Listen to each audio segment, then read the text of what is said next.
आज ज्या घोषणा झालेल्या आहेत त्या खरोखर किती अभ्यासपूर्णक होत्या हा विषय आपण जरा अभ्यास करा स्वतः. कारण मुळात पागडीचा विषय हा मंत्री महोदयांना कळलाच नाही, जसे इतर विषय कळत नाहीत. त्यांनी जी घोषणा केली की 19,000 बिल्डिंग आहेत, खरं तर 14,500 बिल्डिंग आहेत.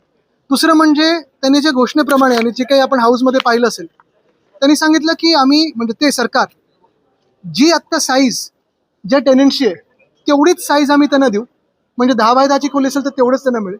आणि दुसऱ्या बाजूला लँडलॉर्डला अधिकचा FSI अधिकचा TDR म्हणजे बिल्डर धार्जिनी त्यांनी घोषणाही केलेली आहे. माझं मत स्पष्ट जे आता मी हाऊसमध्ये मांडलं, पागडीबद्दल मी विषय मांडलेला आहे. दोन गोष्टी ह्या अपेक्षित आहे सरकारकडून. विषय खूप सोपा आहे. कॉम्पिटंट अथॉरिटी कोण आहे, BMC आहे की म्हाडा आहे, हा विषय एवढा चढलेला आहे आणि कोर्टात ह्याच्यावरनंच वाद चालू आहे. मला वाटतं राज्य सरकारने पहिली तर गोष्ट कॉम्पिटंट अथॉरिटी कोण आहे हे सांगावं. दुसरी गोष्ट म्हणजे त्यांनी एक ट्रिगर पॉईंट नेमावा की 1960च्या आधीच्या ज्या काही इमारती असतील त्याच्यात पहिले 6 महिने जागा मालकाला, जर त्याला विकास करता नाही आला तर पुढचे 6 महिने टेनेंट्सना, त्या टेनेंटनी त्यांचा विकासक शोधावा. आत्ता हे सगळं आम्ही जो कायदा त्यावेळी 79A 79B वगैरे आणलेला त्याप्रमाणे जे टेनेंट्स आहेत आणि जे जागा मालक आहेत ते समन्वयाने ठरवत होते की तुम्हाला 500 स्क्वेअर फूट, 560 पाहिजे, 600 पाहिजे, जे काही इमारत कशी असेल काय असेल. पण हे जे सरकार आहे ते एवढ्यासाठीच काम करते की तिकडचे जे जागा मालकांकडून बिल्डरांनी TDR वगैरे ते म्हणजे घेण्यासाठी ते जागा घेतली आहे त्यांना मदत व्हावी. दुसरी गोष्ट आणि दुसरी मागणी मी जी केली आहे ती म्हणजे SRA मध्ये रेरासारखा कायदा लागू व्हावा. 305 वरनं SRA मध्ये 500 स्क्वेअर फुटापर्यंत ही घरं SRA धारकांना मिळावी. आणि तिसरी गोष्ट म्हणजे ग्राउंड+1 जिथे जिथे SRA झालेला आहे तिथे त्या लोकांना सगळ्यांना देखील रेग्युलरायझेशन मिळालं पाहिजे. महापालिकांच्या निवडणुकांवर अशा प्रकारचे घाईघाई निर्णय घेत असं वाटतं का?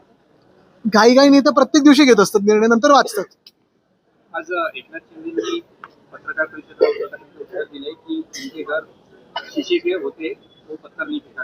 मला वाटतं जे स्वतः पलटात अमावस्या पौर्णिमेला त्यांनी बोलायला नाही पाहिजे. आणि त्यांचा पूर्ण राजकीय प्रवास आणि जे काही तिकीट बिकीट त्यांना मिळालेलं आहे, ज्यांना पहिल्यांदा मंत्रिपद दिसलं, हे दिसलं, थोडी तरी लाज बाळगून टीका केली पाहिजे. माणसांनी किती उडी मारावी ह्याच्यावर मी बोलणार नाही, पण आता तुम्ही बघा हेच विषारी साप ॲनाकोंडाला चावायला निघाले. त्याची आज दिवाळी अधिवेशनाचा चौथा दिवस आज बोलत आलेले आहे.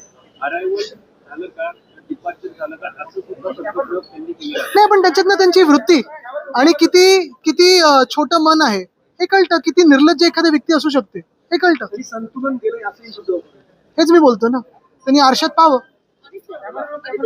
पण ऐकायला बघायला तर पाहिजे ना कॅमेरा लक्ष. त्यावरनं पण तुम्हाला परत चॅलेंज केलं गेलं होतं की काही नावं सांगावी जर असतील.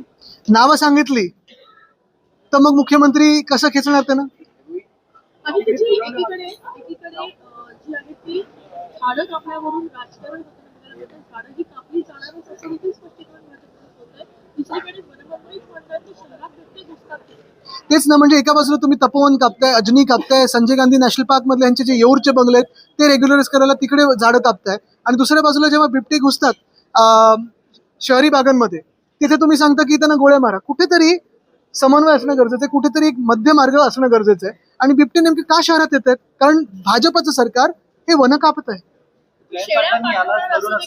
हे शेळ्या पाठवून तुम्ही काय त्यांना डोमेस्टिक करणार आहात, पाळीव करणार आहात? जयंत पाटलांनी असं म्हटलंय की ज्या सरकारला विधानभवन परिसरातील भटके कुत्रे पकडता येत नाहीत ते बिबटे काय पकडणार. नाही बघा, मी कुठचेही प्राणी, मग भटके कुत्रे असतील किंवा काय, मी जास्ती त्यांचे रोग धरणार नाही. ते बिचारे तेवढेच या जमिनीचे मालक आहेत जेवढे आपण आहोत.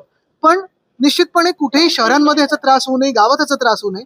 आणि याचं कारण एकच आहे की भाजप जे वन कापत आहे, जे जंगल मोडत आहे, तोडत आहे, त्याचं हे उत्तर आहे. एक मिनिट, अच्छा काय, एक मिनिट, हिंदी मराठी होते मग हिंदीवर.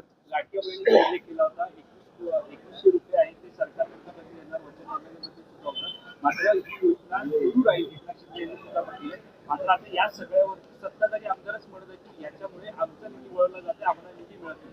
काय झालंय की सत्ताधारी आमदार आणि सत्ताधारी जे मंत्री आहेत त्यांच्यात एवढं आता अंतर झालेलं आहे की काय नक्की राज्याला पाहिजे आणि काय नक्की मंत्रिमंडळ विचार करते. तर मंत्रिमंडळ फक्त बिल्डर आणि कॉन्ट्रॅक्टरचा विचार करते, जनतेचा विचार करतच नाही. विधिमंडळामध्ये चर्चा सुरू असताना संबंधित खात्याचे मंत्री हजर नसतात, त्यामुळे आता सत्ताधारी पक्षाचे आमदार ही वैतरलेले दिसतात.